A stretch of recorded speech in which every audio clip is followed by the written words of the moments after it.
Good morning, good afternoon, good evening, whatever time of the day you're watching this broadcast. This is Dr. Eric Tangu Monken with IEM Approach, where we inspire, equip, and motivate people to discover God's great potential in them, develop that potential, and deploy the potential. You were created for this moment. You were born for this time. Your generation needs you. You are already endowed with great potential because you were created with an assignment in view. Have you found your assignment? Are you preparing yourself to carry out that assignment? These are very important questions that you must answer. I've been talking about the issue of racism, which I've suggested we coin a new term for it because this social construct has hampered and is hampering many people from reaching their full potential. Racism is a manifestation of the interplay between those suffering from what I call the superiority complex and those who are suffering from the inferiority complex. You need these two sets of people for this nonsense of racism to continue. Some are insisting racism is well and alive. Racism is what happens when Caucasians and people of darker skin interact with each other. I have painstakingly demonstrated, discussed, analyzed, and shown that this is not the case. We should not be distracted by the smoke screen. We must have the courage to dig deeper and look at the issues of the heart. The issues of the heart. Before we move forward to the subject of today, I have three things I would like you to do for me. Yes, I'm asking for your help. It's okay to ask for help. It's written, ask and it shall be given to you. I ask of you today to do these three things for me. Number one, share this broadcast. If you are watching right now on Facebook, share it. If you're watching on YouTube, share it. The second thing I want you to do for me is to subscribe to my YouTube channel. We are getting to the 2,000 mark, and the hope is to get to 100,000. We have a long way to go, but you can help us today by subscribing. The more the merrier, the more people we have watching and sharing this message of hope, message of liberation, the better for all of us. I keep saying, this little light of mine, I'm gonna let it shine. This little light of mine, I'm gonna let it shine. This little light of mine, I'm gonna let it shine. Let it shine, let it shine, let it shine. Light is always stronger than darkness. I want to light your own candle. We need to stand up and begin to affirm there is one human race. Color is not enough. to divide us into separate races. There is one human race. We are all being created in the image and likeness of God. Racism dies at the feet of this truth that we are all equal. Different, yes. However, different does not mean inferior or superior. If you can understand this and believe it, act it, and articulate it, racism is dead as far as you are concerned. I want to light a candle. Light other people's candle. Don't relinquish your potential that is in you by believing that other people have what it takes to stop you. You are unstoppable because God created you uniquely and has endowed you with the potential to accomplish your destiny. I got carried away a little bit. I said the first thing is share, invite other people to join us, subscribe to my channel, and here's the last thing I want you to do for me. All this series of lectures are coming out of this book, Racism, Where Is Your Sting? A provocative look at the beginning and the end of racism. I'm here to encourage you and everybody else that we should nail down the last nail on the coffin of racism. This is a message of hope. It's a message of liberation. It's a message of restoration. It's a message that will set you free. It is written, you shall know the truth, and the truth will set you free. And this is the truth I am emphasizing on. You are not the child of an inferior God. You have been created in the image and likeness of God. The amount of melanin or the absence of melanin does not make you less human. You are already human enough. You don't need the approval of other humans to feel your humanness. It's very important that you understand this. No wonder the founding fathers of the United States of America declared all men, yes, we hold this truth to be self-evident. It's evident. All men are created equal. We are all created equal. I want you to understand that. I want you to believe that. I am going to be talking on, we finished chapter 1 and chapter 2. We are starting chapter 3. And chapter 3 is titled, Telling It As It Is. Telling it as it is. Racism is universal. Racism is universal. Remember, I came up with a definition of racism which is broader and more encompassing. If there is only one human race, then racism does not exist.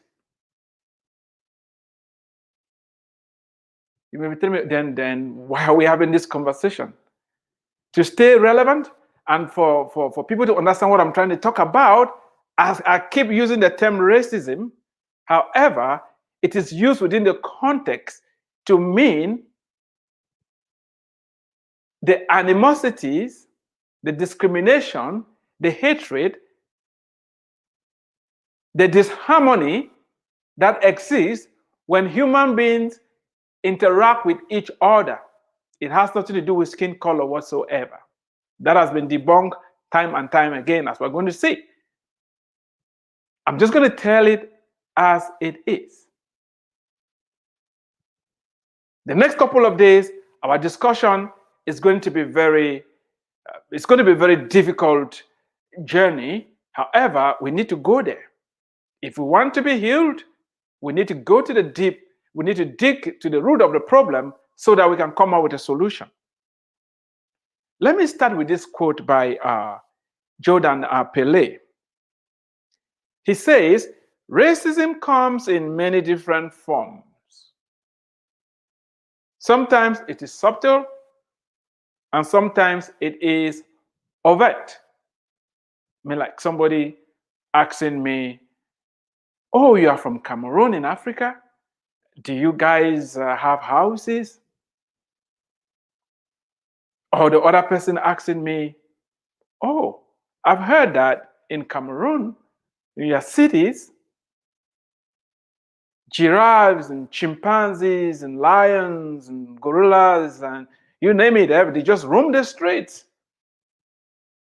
What are they trying to tell you? You are from the jungle, as if coming from the jungle, is that a problem? Why is coming from the jungle a problem? Says who?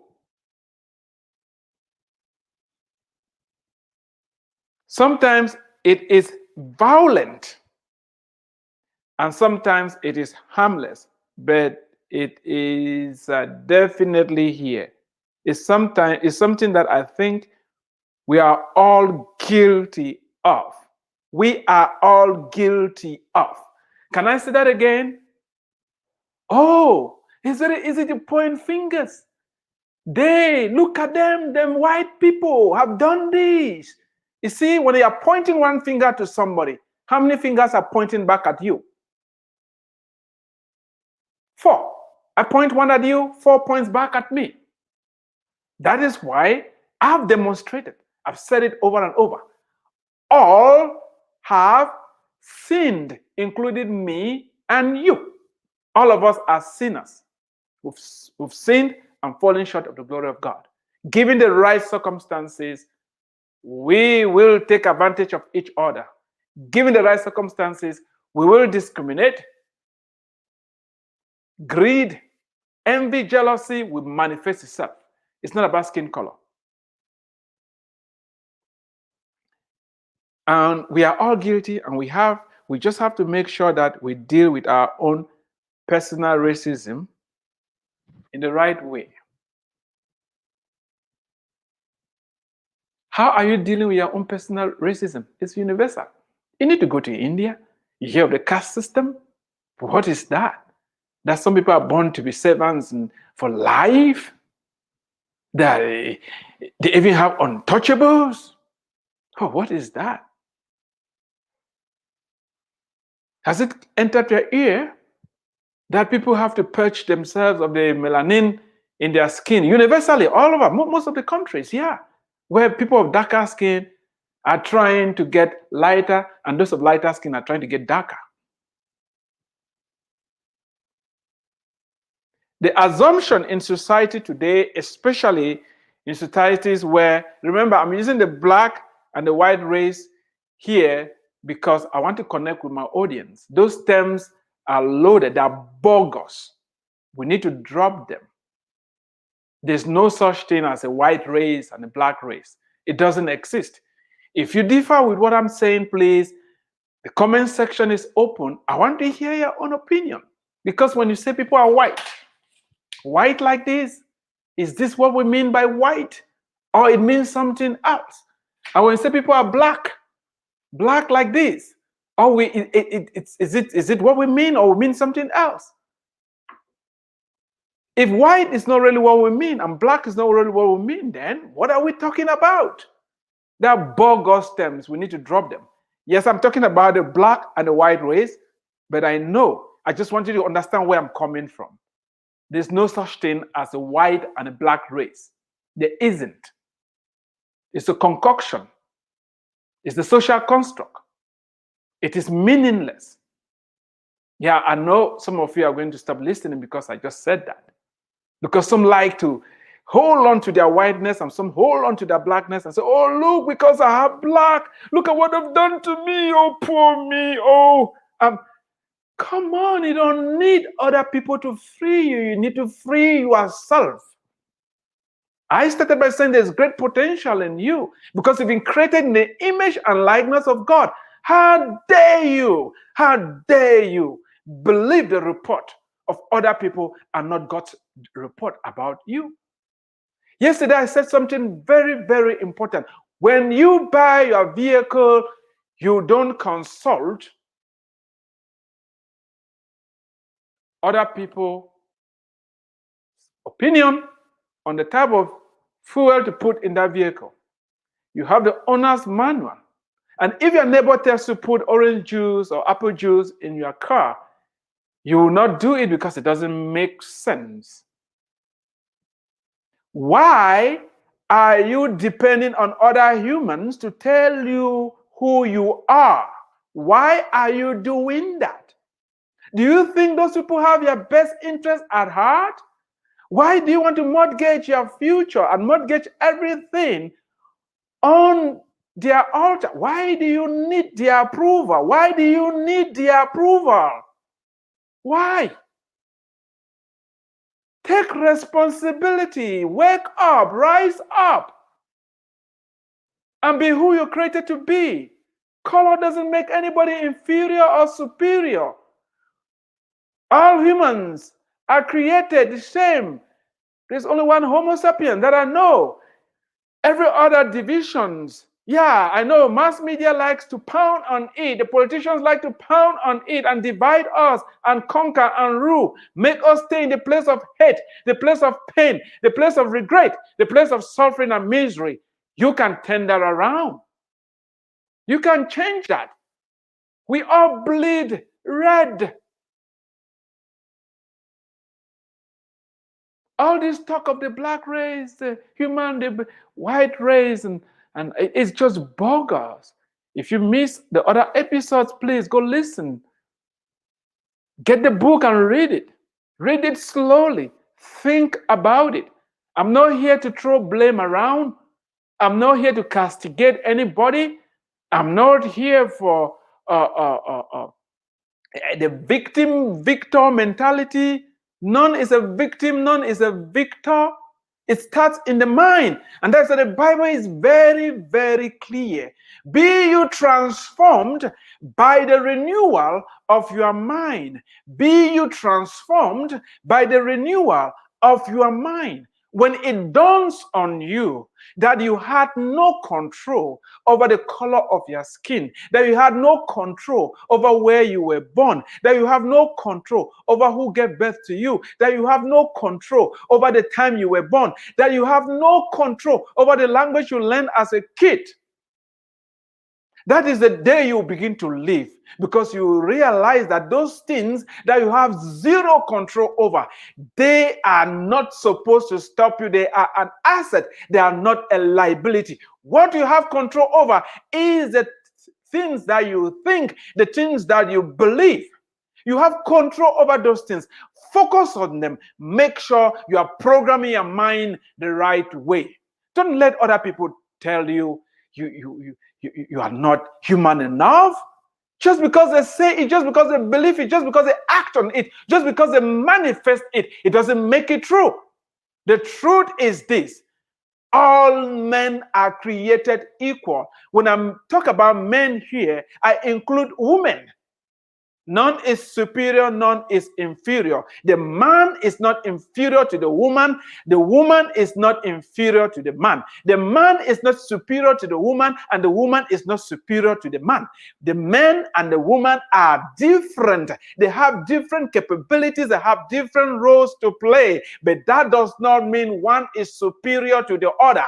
This idea of superiority and inferiority is of the devil, is evil. We need to call it out. We need to say it the way it is and look at it clearly and call an end to it. If you are moving around and feeling that you are superior, you are not. If you are moving around and feeling that you are inferior, you are not. You are believing a lie. And now is the time for you to stop believing a lie. You have to stop believing a lie. Mass media has programmed you. Your parents have programmed, your society has programmed you to believe you're either superior or inferior. It is not true. It is not true.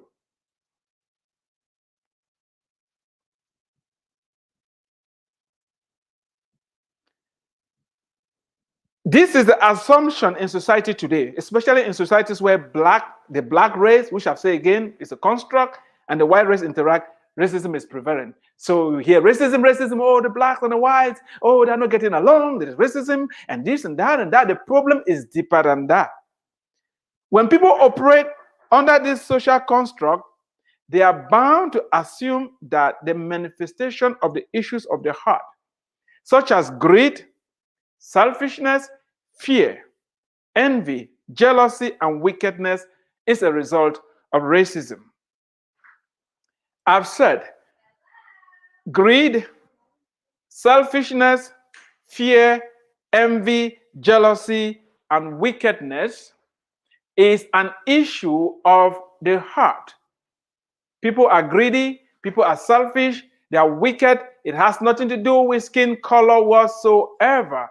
We have already seen that the first two brothers had the same skin pigmentation, yet one was envious, jealous, to the point of killing the other one.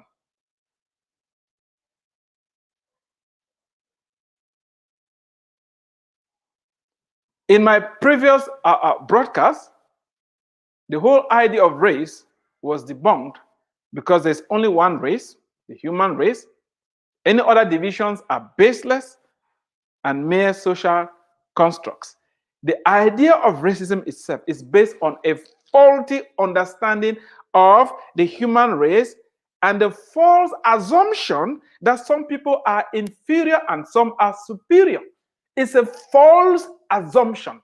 You can say, oh yeah, but people are inferior. They are not. People are different. It doesn't make them inferior. These assumptions are wrong because nobody is superior to another, and it is wrong to use the color of somebody's skin to define who they are. We dwelled on that seriously. I demonstrated that color is very unreliable and should never be used to classify people. If I see using color, you are wrong because nobody looks like this and nobody looks like this. Now, when we throw out color and throw out racism, you know what comes in? Ethnocentrism moves in to fill the void. Ethnocentrism will take the void when we take out color and racism. Ethnocentrism becomes bad when the desire to support your own people conditions you to exclude. Now you are excluding, exploit, discriminate, maltreat, and in some cases, hate and murder other people that do not look like you, eat, dress, believe, and speak like your own group. Ethnocentrism has to do with groups of people, subgroups of people in the society who identify with each other, language, culture, their customs, dress, food, and you name it. However, ethnocentrism becomes bad when this group of people think, oh, we are better than this other group of people, and this prompts them to hate, discriminate, they don't intermarry, they don't interact with each other, they treat each other at arm's length, and look down on other people. This is happening universally. Has nothing to do with skin color. It's happening everywhere you have people. You will realize that since the original harmony between God and our ancestors, Adam and Eve, was broken, the relationship between people is broken as well. We are having a hard time getting along. That's why you go to, what is it, North Korea? Is it China, Vietnam, Cambodia, Japan, Australia, New Zealand, Germany, Britain, England, Wales, I mean, everywhere you have people, you have prisons, you have law enforcement, because people are not getting along with each other because of that brokenness. I already said when people are hurting, they will hurt other people. This brokenness is manifested through the excesses of ethnocentrism that in many cases has been given a pass and racism used as a scapegoat. Racism is a scapegoat. because it's trying to cover the issue of the heart. The heart of man is desperately wicked. Who can know it? We have to stop hiding behind and using racism as a scapegoat to try and cover up the wickedness that comes out of the heart.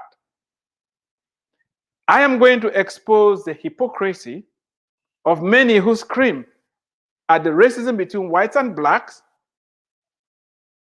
These people behave similarly, discriminating against other people because they do not look like them in one way or the other. This behavior is driven by fear and ignorance. As I said, the next couple of days are going to be fireworks.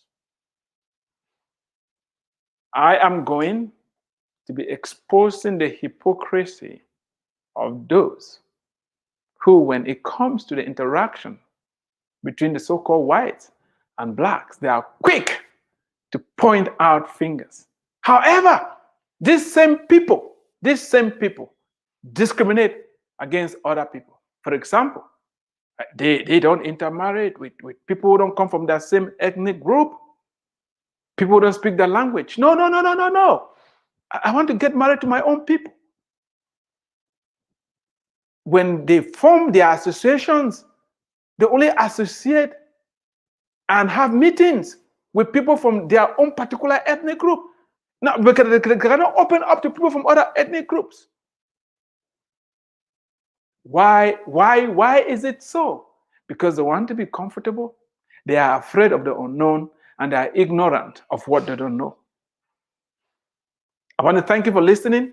Tomorrow, I want you to tune in. I am going to be talking about my own upbringing and some of the racist tendencies that we had in our own house. It's going to be time for me to come clean, talk about myself first, so that you understand precisely where I'm coming from. Nobody can say, oh, somebody's skin color forced me to mistreat them. No, you're wicked. If you mistreat people, if you kill people, if you don't treat people right, if you discriminate against them, you have a problem. Not the color of somebody's skin. No. There are issues of the heart. We have to deal with them if we want a way forward. Thank you for watching. Don't forget to grab a copy of my book, Racism Where It's a Sting. There is availability of discounts for people who need more than one copy. The email is eternalkingdom101@gmail.com, eternalkingdom101@gmail.com. Or if you want to place a phone call, 214-908-3963, 214-908-3963. God bless you. Have a fantastic day.